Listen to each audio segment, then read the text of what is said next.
Welcome students, welcome to my next video.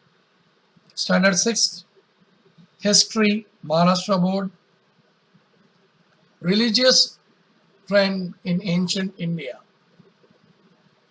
In the first part we have seen the more of Jainism. Now we have learned more about Jain religion. What are the Pancha Mahavrata? What are the three jewels? And what does the Jain religion propagate? Now we are going to see in this video more about Buddhism. Buddhism spread in India and in many countries outside India. The founder was none other than Gautam Buddha. He was the founder of Buddhism.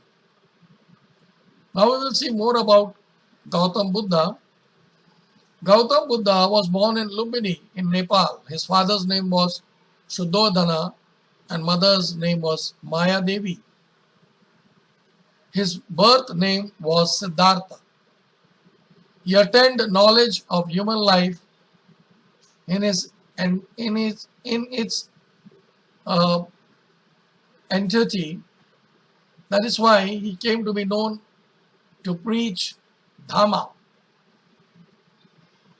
or he was known as Buddha. He wanted to know why there is sorrow and suffering in human life. Now let me tell you a story. They are given in a very short way in your textbook. Now Gautam Buddha, the people gave a prediction. The priest of their family gave prediction that Gautam Buddha will become a big monk.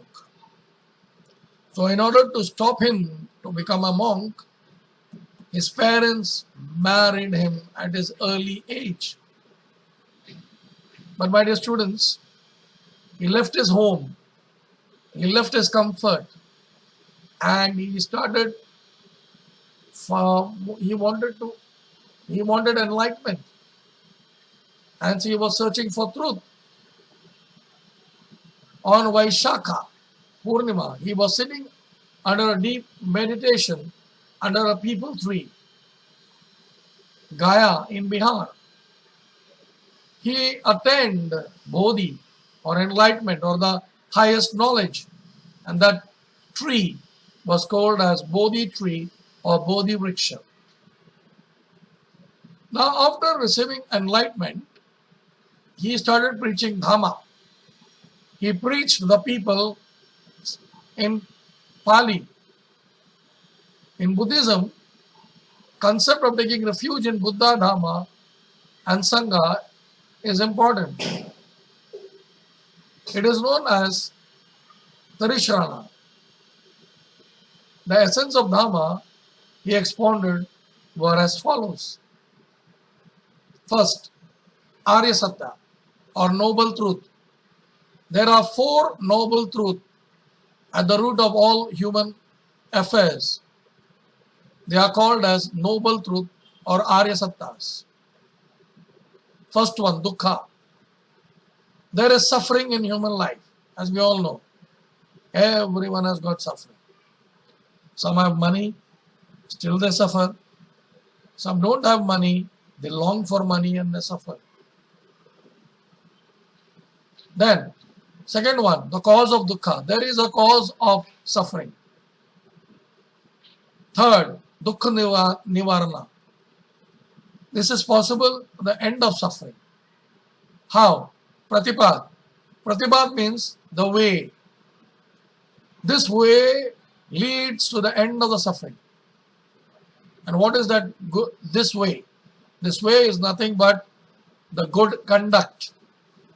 And there were eightfold path said by Gautam Buddha. I'm not going to say what are the Eightfold Path, but he preached Panchashil, the 5 golden rules. They were called as Panchashil.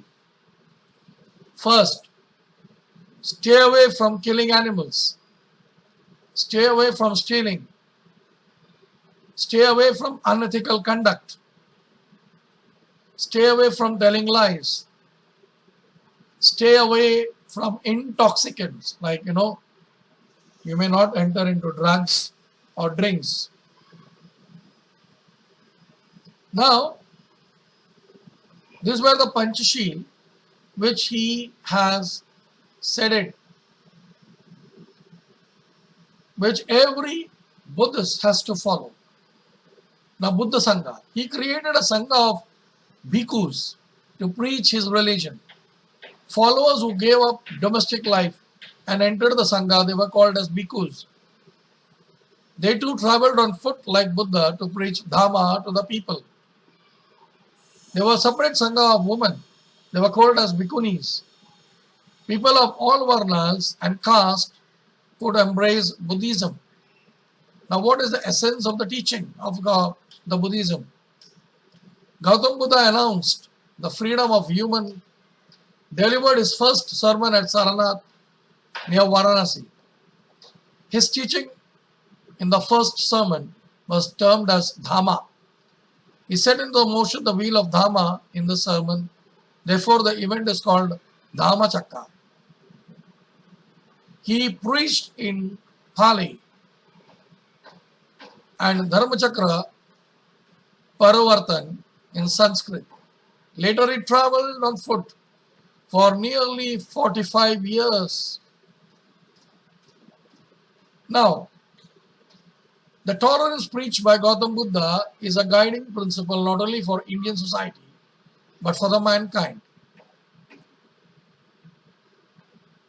It is said, Lokayat, the ancient trend of thoughts known as Lokayat or Charvak. It is also important. It emphasized on independent thought and rejected the authority of Vedas. In ancient period, new religion trends and thoughts went on emerging in India. Later on, like Judaism, Christianity, Islam, Zoroastrianism also took root in Indian society. Now, Judaism.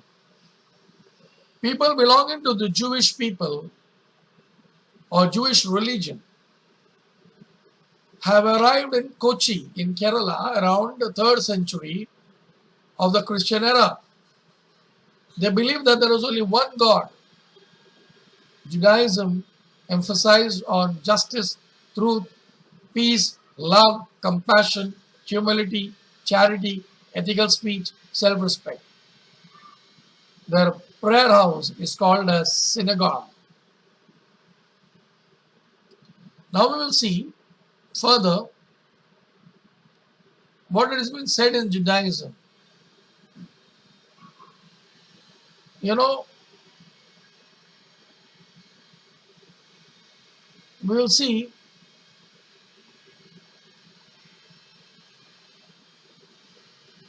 the next is Christianity. Christianity is a religion founded by Jesus Christ. It has spread all over the world by St. Thomas, one of the 12 disciples of the Christ who came to Kerala in the 1st century of the Christian era. He established the church at Palayur in Tirchur district in 52 CE. According to the teaching of the Christianity, there is only one God. He is the loving Father of all, omnipotent. It is believed that Jesus Christ is the Son of God who came to the earth for the salvation of mankind. According to the teaching, we should love everyone, including our enemies. We should forgive those who do wrong against us. The Bible is the holy book of Christianity, and the prayer house is known as the church. And this is the picture of a church. So the next, we can see the religion is of Islam. Islam is one religion where people follow Allah and Muhammad is his prophet. The message of the God is revealed through him in the holy book which was called as Quran Sharif. The word Islam means peace. It means surrender to Allah. The teaching of Islam is that Allah is eternal, absolute and all-powerful, merciful. The purpose of the existence of the worship of Allah. The Quran Sharif provides guidance on how man should behave in life. Since ancient time, there have been trade relations between India and Arabs. Arab traders used to visit the port on the coast of Kerala. Islam spread in the 7th century CE. Islam arrived in India in the same century through Arab traders. The prayer house of the Islam is called a mosque or masjid. Now we will see what is Zoroastrianism. Since ancient time, Zoroastrian people and the Vedic people have shared the ties. The sacred text of Parsis or Zoroastrian people is Avesta. The language of Rig Veda and Avesta is similar. The Parsis came to India from Pars or Fars province of Iran. Therefore, they were known as Parsis. It is mostly believed that they first came to Gujarat in 8th century CE. Zoroaster was the founder of this religion.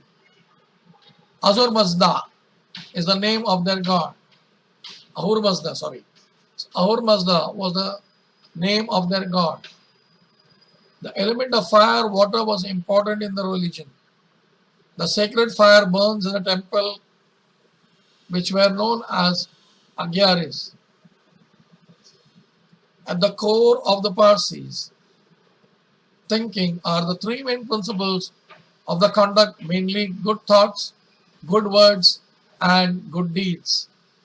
You see their temple, Agyari. So this is the temple. So thus I come to an end to this lesson. Students, if you like the lesson, please do like it. If you are not subscribed to the channel, please do subscribe it. And people are not aware of this channel, please send the link and give awareness. I wish you all the best. Do well in life. God bless you.